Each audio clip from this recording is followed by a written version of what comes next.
I remember that night clearly, a cold winter night with snow blanketing the hills in rural Pennsylvania. I had just moved to this small farm not long ago, hoping to find a peaceful life after retirement.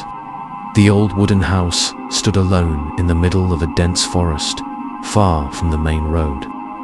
For others, this might seem like isolation, but for me, it was paradise, a place to escape the hustle and bustle of the outside world.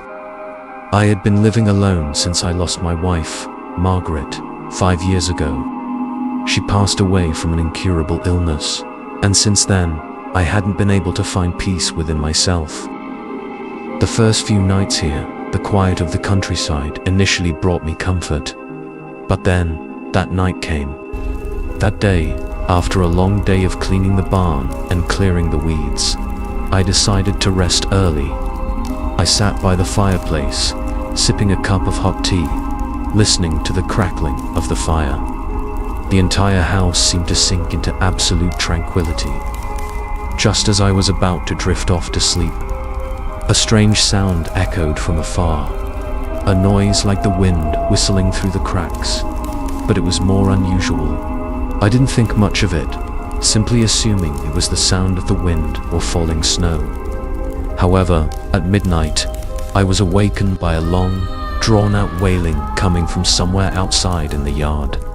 I quietly got up, put on a thick coat, and grabbed my flashlight.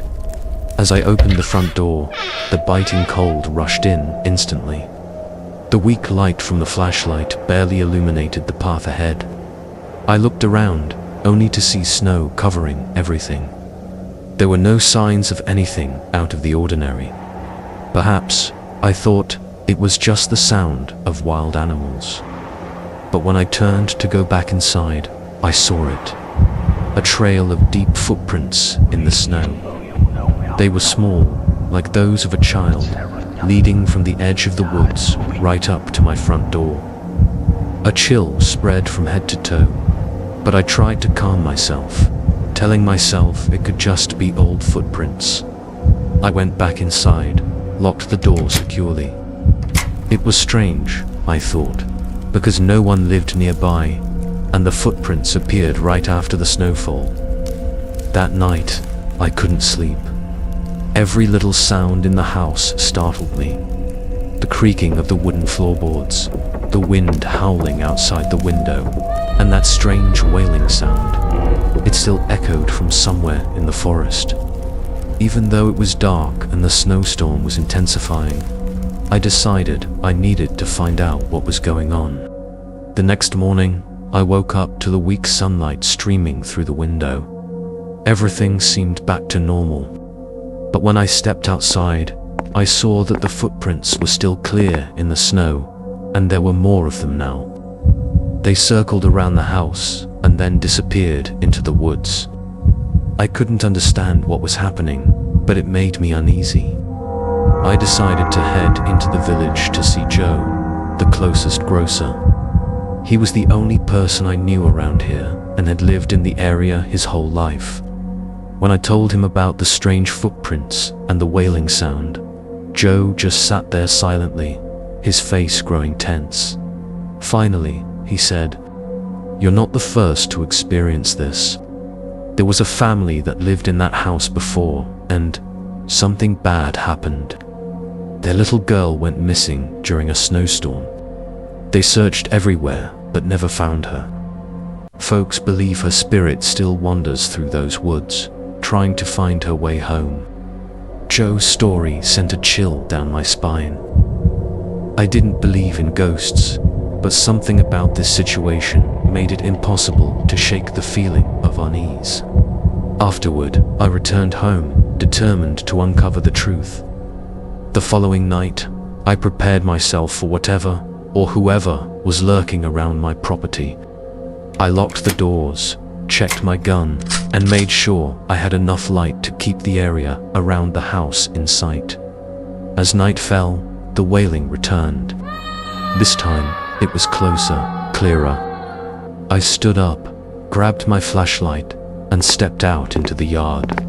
The wind howled past my ears, snow falling heavily. but I could still hear the sound. It was coming from the woods. I didn't know why, but I felt compelled to follow that call. Despite my fear, I began to walk, my footprints quickly disappearing into the snow as I ventured deeper into the forest. Everything around me became eerily silent. Then, I saw her. She stood there, in the middle of the woods, wearing a white dress, her wide eyes staring directly at me. Her pale face was unmistakable.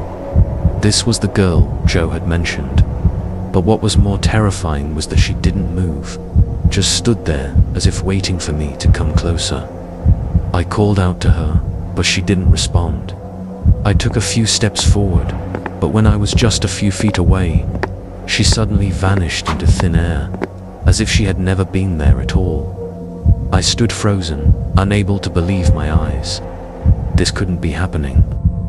I returned to the house, unable to stop thinking about what I had just witnessed. The next night, I decided not to go outside, but the wailing still echoed from the forest. It continued for many nights, as if reminding me that something was out there, waiting for me. A week later, I decided to leave the house.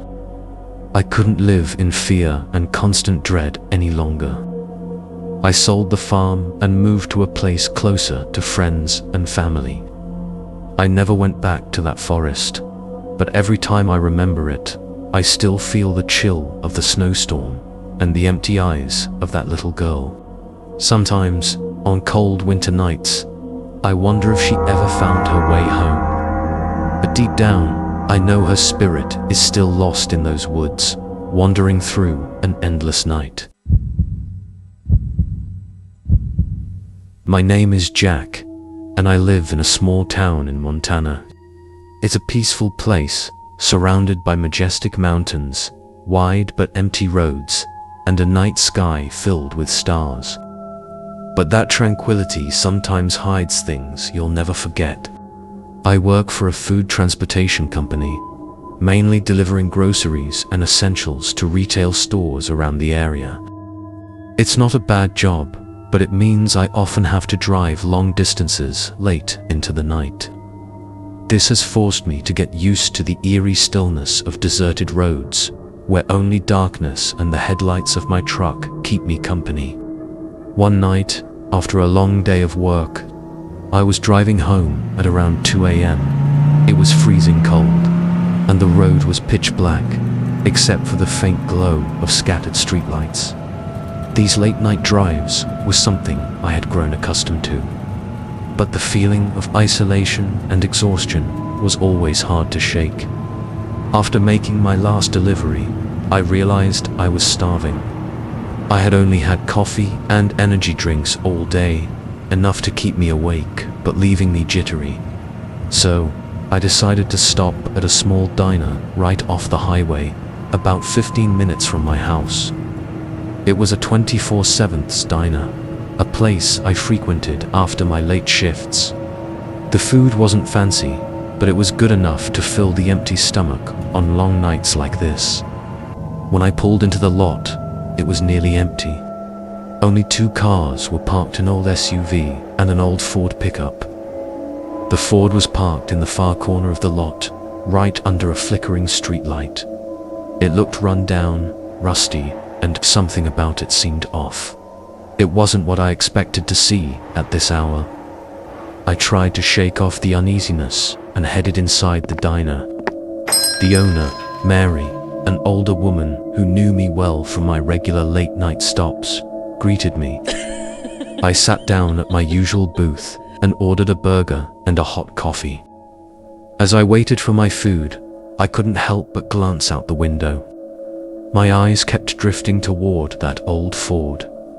The dim light outside wasn't enough to see clearly inside the truck, but I could make out a silhouette. Someone was sitting in there. The feeling of unease grew inside me, but I told myself it was probably just another truck driver stopping to rest, like me. However, I still couldn't take my eyes off the car. After my food was brought out, I tried to focus on my meal and the steaming cup of coffee. But each time I looked up, The old truck was still there, motionless, and the figure inside showed no signs of movement. I ate faster than usual, the sense of unease growing stronger. After paying and leaving the diner, the cold night air immediately engulfed me. The parking lot was still quiet, but I couldn't help glancing toward the Ford as I walked back to my own truck.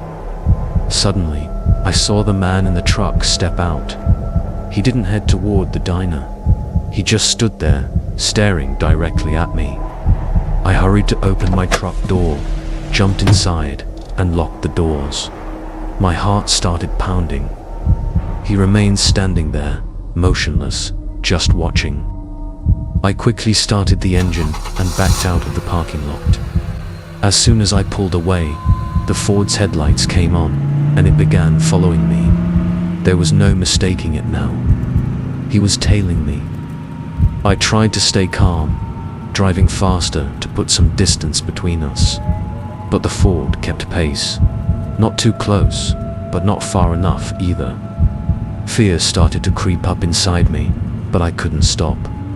I decided to turn onto a small side road, hoping he wouldn't follow, but when I glanced in the rearview mirror, he was still there. I drove into a remote forested area, a road not many people knew about, and few traveled this late at night. I had driven this road hundreds of times, but tonight it felt terrifying. I could feel that I was being stalked, and if something happened, no one would be able to help me. I sped up, trying to shake him off, but he persisted, keeping up with me. Everything around me dissolved into thick darkness, with only the Ford's headlights shining from behind. I had to think of something, and fast. I decided to turn onto another small road, trying to put more distance between us. When I reached a crossroads, I slowed down and pulled over to the side, cutting the headlights and sitting still. I hoped he wouldn't see me and would drive past. But after a few minutes, I saw the Ford also pull over. Its headlights went off, and the man stepped out again. He started walking toward my truck. My heart was pounding in my chest. He was getting closer, just a few meters away. I didn't wait any longer, quickly turning the lights back on and flooring the gas pedal, speeding down the narrow road. As the truck surged forward, I immediately called Danny, my best friend. I knew I couldn't go home, and I needed somewhere safe. Danny lived nearby, and I hoped he could help me. "I'm being followed," I said, my voice shaking. "There's a guy driving a Ford, and he's tailing me. I'm heading to your place." Danny immediately told me to drive straight to his house, and I didn't hesitate. I kept glancing at the rearview mirror, but the Ford was nowhere in sight. Maybe I had finally lost him. When I arrived at Danny's place, I quickly parked and rushed inside. The two of us sat in his living room, not saying a word, but I could feel the tension hanging in the air. Even though I had gotten away, I still couldn't shake the fear that lingered inside me. The next morning, Danny delivered some chilling news. The police had caught the driver of that Ford. He was a stalker who had been following and threatening people in the area for weeks. Hearing this, I shuddered. If I hadn't been careful that night, I might have become his next victim. After that night, I never went back to that diner again. Late night drives became more daunting, and every time I saw a car following me on the road, I couldn't help but think back to that terrifying night. In rural Ohio, where endless fields stretch out and houses are sparsely scattered, there's an old school that has been abandoned for years. The locals rarely talk about it, but anyone who has lived long enough knows the place is tied to unfortunate events. The school, built in the 1940s, was suddenly closed in the late 80s after a horrific accident that the student. Soon after, rumors of the school being haunted began to spread. That year, my friends, Jake, Lily, Mark, and Heather and I decided to explore the abandoned school. We had just graduated from high school and didn't have much else to do during the summer. Jake came up with the idea, driven by his passion for ghost stories and always wanting to test his courage. Although I was uncomfortable with the idea, I didn't want to be seen as the coward of the group. So, we decided to go on a Friday night at the end of July. We drove out around 9 p.m. and stopped in front of the old school's gate. The summer sky still had a faint light, but thick, dark clouds were rolling in, as if a storm was approaching. The school looked old and decrepit, with shattered windows and overgrown weeds scattered around the yard. Everything was engulfed in a gloomy atmosphere that I couldn't quite describe. We all stood in front of the gate, silently staring at the school for a few minutes. Jake broke the silence. "Let's go in," he said, with a false sense of confidence. Heather, who seemed the most nervous in the group, sighed but agreed. We climbed over the rusty gate and walked into the schoolyard. Our footsteps seemed to be swallowed by the heavy atmosphere around us. There were no other sounds besides the crunch of leaves beneath our feet. The front door of the school was locked, but Mark, always the prepared one, quickly found an open window. We climbed inside and flashed our flashlights to see better. The hallways were pitch black, without a single flicker of light. Dust covered the walls and ceiling, as if the school had been forgotten for ages. The old paintings on the walls were cracked and peeling, making it seem like the faces in the paintings were slowly fading away. "This place looks like something straight out of a horror movie," Lily whispered. We walked down the hallway, our flashlights sweeping across the empty rooms. Suddenly, a small rattling noise came from behind us, just loud enough to make everyone stop. Jake laughed out loud, trying to seem brave.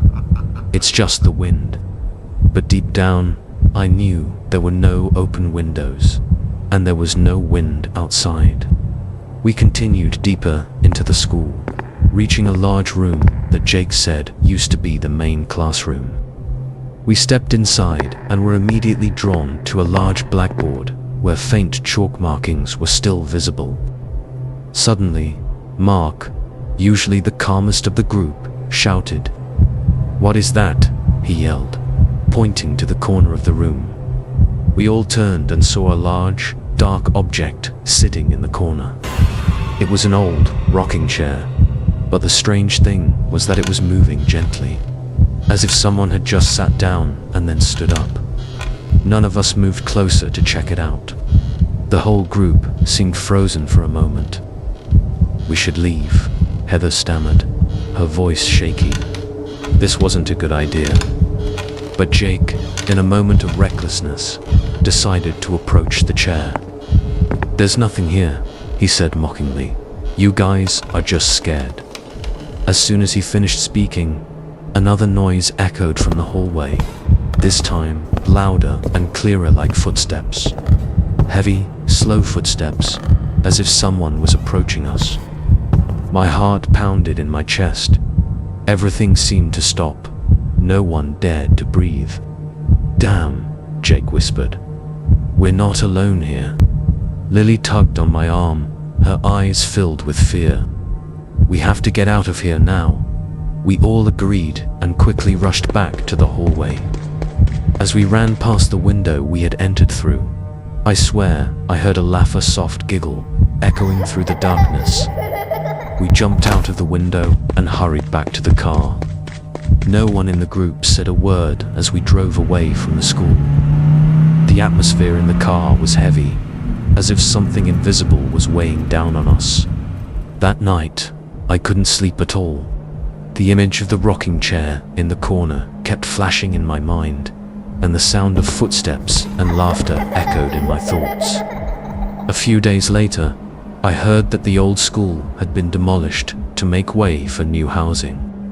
Still, I couldn't shake the feeling that something remained in the darkness of that school, waiting for curious souls like us. The events of that night were never explained. We never went back there, and none of us wanted to talk about what happened. The only thing we were sure of was that, on that night, we encountered something that didn't belong to this world. Years later, when I told this story to some new friends, no one believed me. They laughed and thought it was just our imaginations running wild. But deep down, I knew the truth.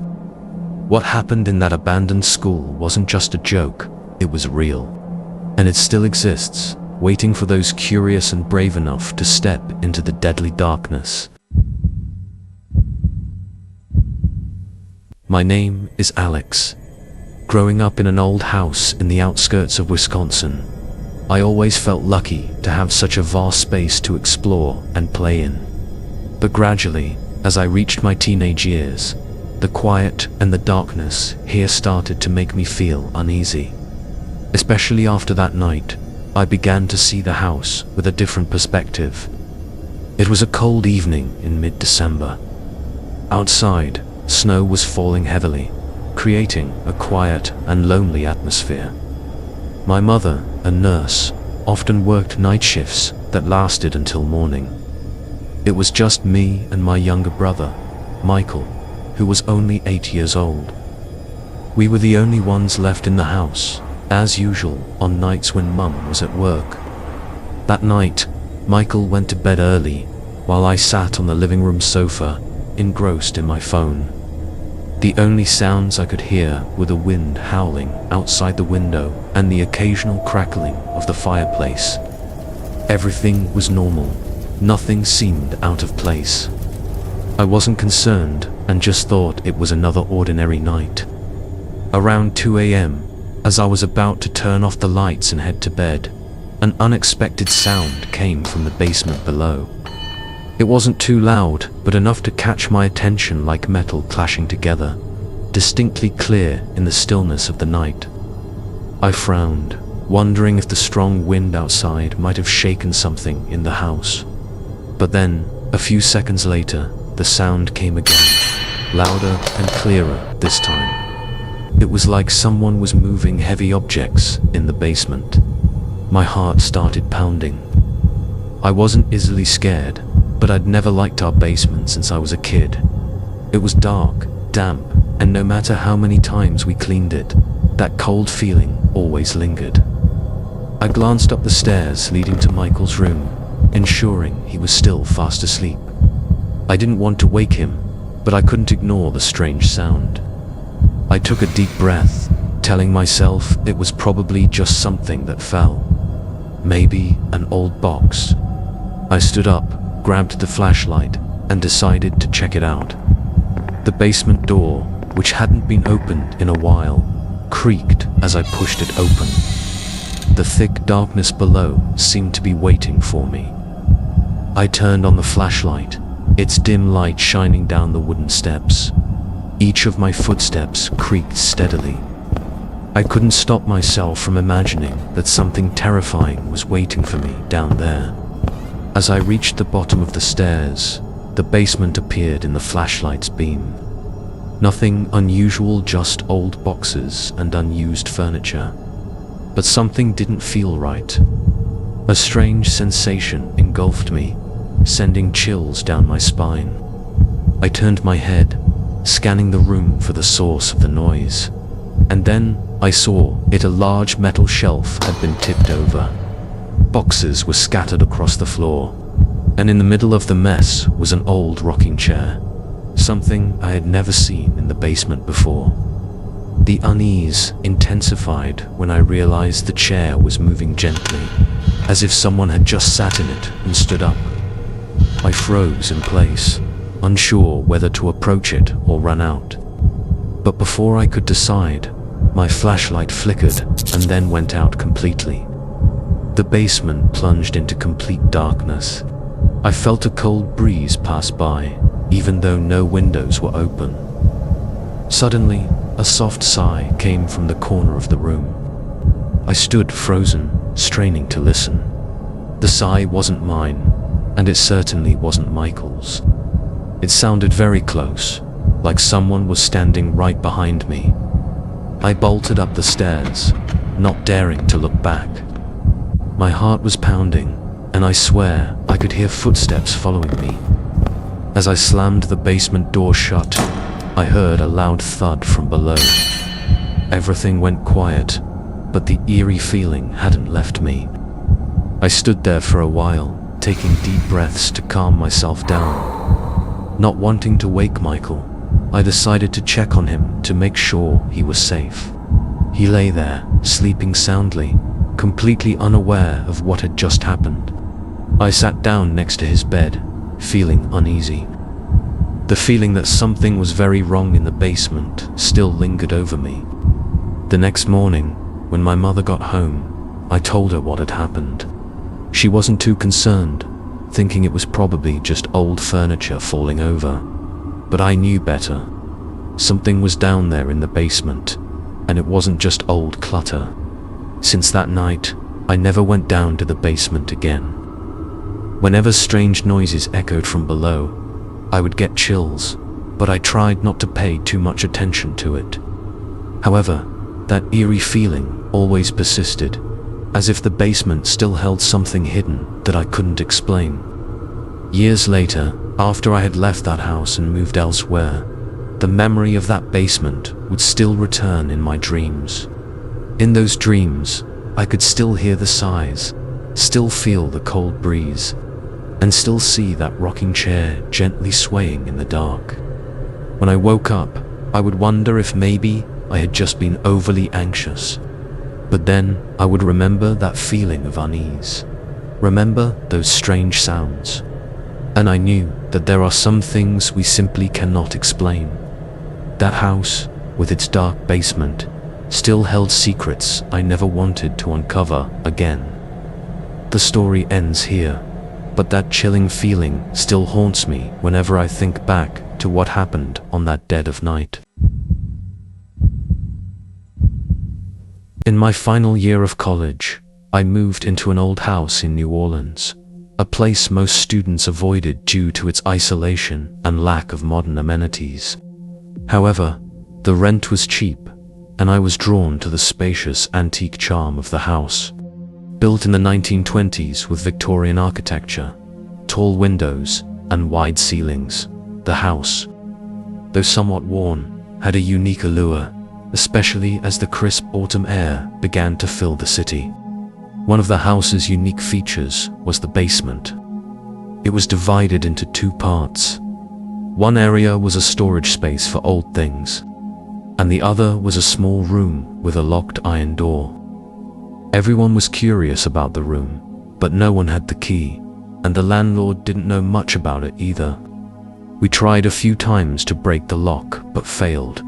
Occasionally, the three of us joked that there was either treasure or a terrible secret inside, but none of us really cared enough to investigate further, until one night in October, when everything changed. That evening, I had just finished my last assignment for the week, and looked forward to a relaxing night before bed. Sarah and Matt had gone out with friends, so I was home alone. I sat on the sofa in the living room, a small lamp turned on, scrolling through social media.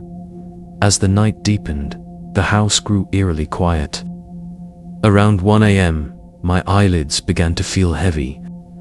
I was about to turn off the light and head to bed when suddenly, I heard a faint sound coming from the basement. It was a strange noise, like metal clinking together. I told myself it was probably just the old pipes or the ancient heating system making noise.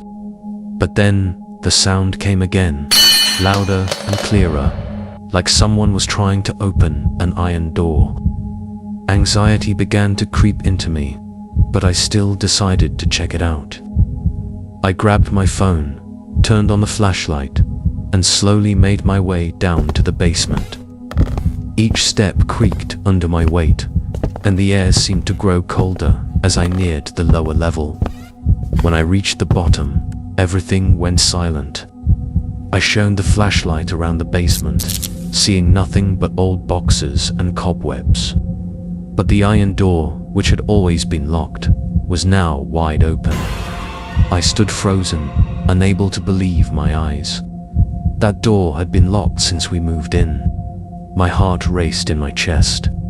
Part of me wanted to run away immediately, but a strange curiosity drove me closer. The flashlight beam cut through the darkness inside the room. It was narrow, only slightly larger than a storage closet. The ceiling was low, with a small light bulb dangling from above.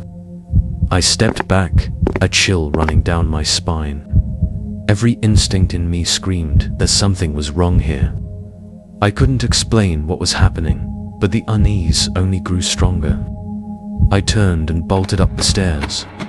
As I shut the basement door, I heard another sound behind me, like the iron door closing. The next morning, when Sarah and Matt returned, I told them what had happened. They looked at me with skeptical eyes, but when we went down to the basement together, the iron door was locked tightly again. Both of them laughed, saying I was probably just stressed after a long week of school. But I knew exactly what I had seen. Since that night, I never dared go into the basement alone again. Every time I passed the iron door, I always felt something was off, as if something was waiting inside, waiting for the door to open again. As the school year passed, I gradually forgot about the basement door, or at least I tried to. We graduated and moved out of that house. But sometimes, on quiet, still nights, I still dream of that house. In those dreams, I find myself standing before the iron door again, and inside, the chair continues to spin. The haunting didn't stop with the house. When I moved to a new place, the strange noises continued to echo in my mind, and the fear lingered somewhere deep inside. I began hearing ghostly stories from new friends, and wondered if those things could be real. One night, sitting around a campfire with friends, I decided to tell them about my experience in the old house. I saw a chair spinning in a locked room, I said, trying to make the story more dramatic. There was no one else there but me, and as I got closer, this overwhelming feeling of fear hit me. My friends laughed, but something didn't feel right. A girl named Lily, who had lived in New Orleans her whole life, looked at me seriously. "There are a lot of things that can't be explained in this city," she said. "I've heard many stories about old houses. Some people say that restless spirits linger where they once lived." I didn't think much of what she said, but a part of me still remembered that strange little room. One evening, I decided to return to the old house. I didn't know why, but curiosity drove me there. Standing before the iron door, my heart raced. The door was still locked, but I couldn't help but think about what had happened in that room. I was prepared to find nothing, but then a cold breeze swept past, as if something was waiting for me. In the end, I decided to leave and never return. I knew there were things that couldn't be explained, and maybe it was best to leave them in the past. But sometimes, in the stillness of the night, I still hear the chair spinning in my mind, like a reminder that darkness still exists in places we cannot see, and that secrets are always waiting to be discovered. As I started my new life with new experiences, I learned that not everything can be explained. There are simple things we just can't understand, things that go beyond human imagination. It could be lingering spirits, or perhaps just memories of what once was. And so, the story of the spinning chair in the little room remains a part of my journey. Every time I think back, I wonder if anyone else has experienced something similar, or if what I went through was merely a product of my imagination. Either way, I know there are things in this world we can never explain, and that's what makes life all the more fascinating.